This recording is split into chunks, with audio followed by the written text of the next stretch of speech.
Quando o reino de Deus chegar, não será uma coisa que se possa ver. Ninguém vai dizer, vejam, está aqui ou está ali, porque o reino de Deus está dentro de vocês. Jesus está em Lucas capítulo 17, versículo 20 a 21. Aqui, nessa passagem, no capítulo Entrar na Festa, do livro Alguém Me Tocou, porque eu senti que de mim saiu o poder, de José Carlos de Luca. Muito interessante, porque Jesus fala do reino de Deus, né? Um lugar de celebração, de festa. E a questão do reino de Deus foi central nos ensinamentos do Cristo. Em quase todas as suas parábolas, Jesus se referia ao reino dos céus, né? Reino do Pai, e as condições necessárias para que nós possamos entrar no reino de Deus. E ele problematiza aqui no capítulo porque o que acontece hoje em dia, que nós temos um entendimento muito diferente do que Jesus propôs para que nós vivamos de uma forma a conquistar esse reino. Ele diz que aqui na Terra não era o reino dele, que o reino dele, né, é outro. Esse reino do Pai que ele nos convida a entrar ainda não foi implantado na Terra. Tomara um dia a gente consiga, só que nós deturpamos esse sentido.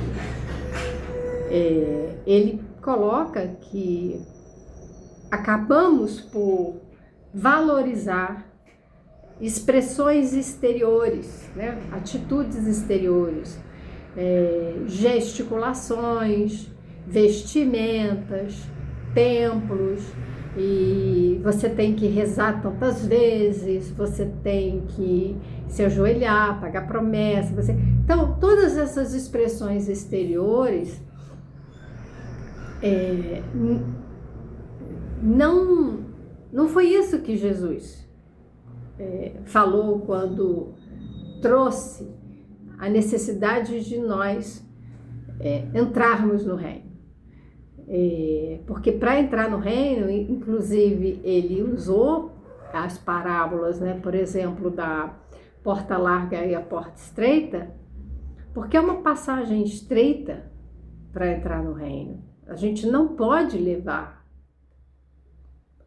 coisas, a gente não pode levar, né, uma bagagem muito grande que não seja a bagagem espiritual, ou seja, que está dentro de nós. Tudo mais que estiver fora não passa, né? Não passa pela porta estreita, vai tudo ficar aqui.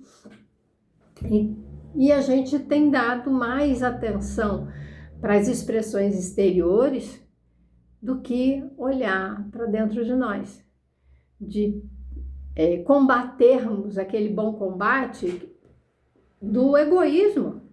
Então, assim, não é combater o outro, que isso também é uma expressão exterior. Então, nós temos na história da humanidade muita violência, e até hoje nós temos muita violência com o uso da palavra de Jesus, né? As cruzadas, o quanto se matou, né? As mulheres consideradas bruxas, o quanto se matou em nome de uma santidade, em nome de uma purificação, em nome de Jesus, do reino, de se vender, né? de se negociar. Então, as pessoas, líderes religiosos, se colocando no lugar de representar Deus e fazer negociações monetárias, então materiais, né? Para se vender o perdão, se comprar, né? O perdão, se comprar um lugar no reino de Deus. Eu vou morrer e eu vou encontrar lá o lugar que eu comprei, porque alguém que tem ali, ó, uma conversinha com Deus. Não é assim. Jesus, que estava, né, o único entre nós que diz que eu e o Pai somos um, ele nos disse que não era esse caminho. O caminho, o reino de Deus está dentro. Então não adianta buscar fora. E ele coloca aqui, muitas vezes exaltamos a figura de Jesus, né? Que Jesus, Jesus, Jesus. Mas aí, ontem eu estava vendo um documentário, as pessoas ameaçando, agredindo, a gente vê isso no campo político, em nome de Jesus, você deve ser morta, aniquilada. Eles estavam ali ameaçando uma ativista, uma advogada ativista, né, do feminino, feminista, uma proteção contra as mulheres, a questão da violência contra elas, e é uma pessoa que, diante daqueles homens que estavam ali cercando ela, ameaçando, ela pegou e falou, eu te quero bem, né? A gente só quer, né, tanto quanto você, manifestar os nossos pensamentos, ter a liberdade de expressão, que é outro termo muito complicado, porque, retomando aqui, é muito complicado quando a gente se coloca como o dono da verdade, não? E que, em nome de Jesus, né, que na verdade não é Jesus, é em nome de uma interpretação que certas pessoas religiosas deram às mensagens de Jesus, o que está na Bíblia. E eu conheço muita gente que frequenta a igreja e sequer leu a Bíblia e confia plenamente no que o pastor está falando, né? E assim nós vamos também ver na casa espírita, muita gente que não lê, não estuda as obras de Kardec e estão ali só, né, assistindo palestras. Não, a gente sabe que isso tudo é uma interpretação. Aqui que eu estou dando, né, o De Luca também, é uma visão. A gente tenta aproximar, trazer o ensinamento de Jesus, né, o Evangelho redivivo, trazer a pureza da mensagem de Jesus. Porque é para se despir de toda forma exterior. É para a gente se despir do nosso egoísmo. Não adianta falar de Jesus, fazer uma oração, dar comida para os pobres e ter inveja dentro de si, e ter medos que nos fazem acumular bens, né? Eu tenho medo de que um dia vai acontecer algum problema e eu não tenha dinheiro, e a pessoa vai acumulando. Não vai levar a isso. Isso também lembra a parábola de Jesus, quando, né, o fazendeiro, ele recolhe, ele tem uma farta, né, uma fartura ali na colheita dele, ele derruba todos os cílios, constrói novos, enormes, e guarda tudo, e ele diz, agora eu posso parar, né? É aquela coisa, eu acumulei bens, eu acumulei dinheiro, eu acumulei aquilo que vai me dar uma riqueza material, aí eu posso viver muitos anos aqui sem trabalhar, gozando da vida. E aí, o que Deus fala para ele? Tolo, você é um tolo, porque amanhã mesmo eu vou te chamar, ou seja, não é? Vai desencarnar. E tudo isso aí que você se dedicou a vida inteira para acumular, não vai te servir de nada. Porque não é disso que se trata, a gente acumular bens exteriores, né? É importante a gente ter os bens, porque eles têm uma utilidade, né? Eles são meios para a gente desenvolver outras coisas. Então, o dinheiro, ele, por exemplo, é um meio para se comprar alimento, porque a gente precisa comer, se alimentar, né? Uma moradia, roupas, tudo bem, ele é um meio, não pode ser a finalidade da nossa vida. A nossa vida não pode ser pautada no medo de ficar sem dinheiro e por isso ir acumulando. Isso são questões importantes que a gente vive hoje. E a gente vive hoje também um momento muito delicado de muitas informações, muitas. Nós recebemos aí um vídeo, né? E tem outros. Nunca se teve tanto acesso à informação e essas informações acabam sendo distorcidas, manipuladas. Aí o que a gente vê é assim, e agora, né? Onde que está ali a verdade? O que significa reino de Deus para nós? O que é esse reino de Deus dentro de nós?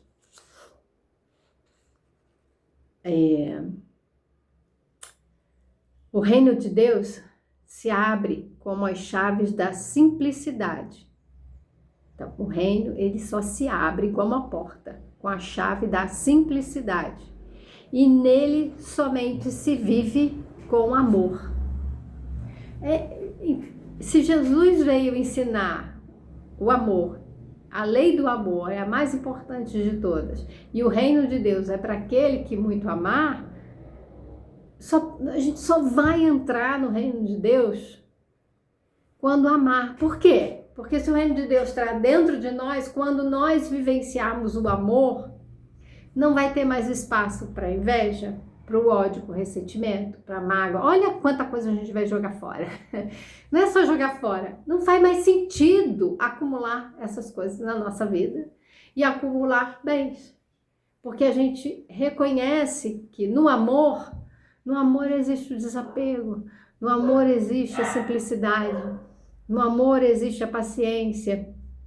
É no amor, né, que a gente compartilha, a gente se torna irmãos uns dos outros. E aí ele coloca aqui a oração de São Francisco. Senhor, fazei de mim um instrumento da vossa paz. Onde houver ódio, que eu leve o amor. Onde houver ofensa, que eu leve o perdão. Onde houver discórdia, que eu leve a união. Onde houver dúvida, que eu leve a fé. Onde houver erro, que eu leve a verdade. Onde houver desespero, que eu leve a esperança. Onde houver tristeza, que eu leve a alegria. Onde houver trevas, que eu leve a luz. Ó Mestre, fazei que eu procure mais consolar que ser consolado. Compreender que ser compreendido. Amar que ser amado.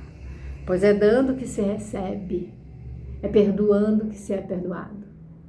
E é morrendo que se vive para a vida eterna. Então, Francisco de Assis, né, a vida dele foi um exemplo, não foi ele que escreveu isso, né? Essa é uma oração que remete à vida de Francisco. Ele nos ensina o quê? O que essa oração nos ensina? O amor, o perdão, a união, a fé, a verdade, a esperança, a alegria e, por fim, estamos na luz. Saímos das trevas, estamos na luz. A luz é o reino. Então, é com amor, com perdão, é com a união, com a fraternidade, é com a fé, é com a verdade. Então, Jesus falou, eu sou o caminho, a verdade e a vida. É com a esperança, com a alegria que nós alcançamos o reino de Deus dentro de nós. Né? Essas são as sementinhas. Se a gente plantar todas elas, nós vamos colher o amor. E o amor em nós nos traz felicidade. A oração para hoje. Hoje é dia 24 de fevereiro. Divino amigo Jesus, você me convidou para entrar no reino do Pai. Eu não havia me dado conta de que se trata da festa mais importante do mundo. Como me sinto feliz por ter sido convidado. Eu me espanto, porém, que este convite já me tenha sido feito há mais de 2000 anos. E eu ainda esteja do lado de fora da festa, esperando não sei o quê. E olha que você nem exigiu atestado de santidade para entrar no reino. Apenas pediu que estivéssemos vestidos de simplicidade e amor. Meu coração se enche de esperança ao saber que, mesmo carregando imperfeições na alma, eu posso entrar na festa pelas portas da transformação interior. Daqui de fora, vejo os convidados que já entraram e posso notar que eles estão felizes. Abraçam-se, respeitam-se, ajudam-se. Parecem crianças brincando. Observo que ninguém é melhor do que ninguém e que os mais iluminados são os que mais servem aos outros. Eu quero entrar nessa festa, amigo Jesus, que este reino venha também a mim. Você me ajuda a entrar? Assim seja.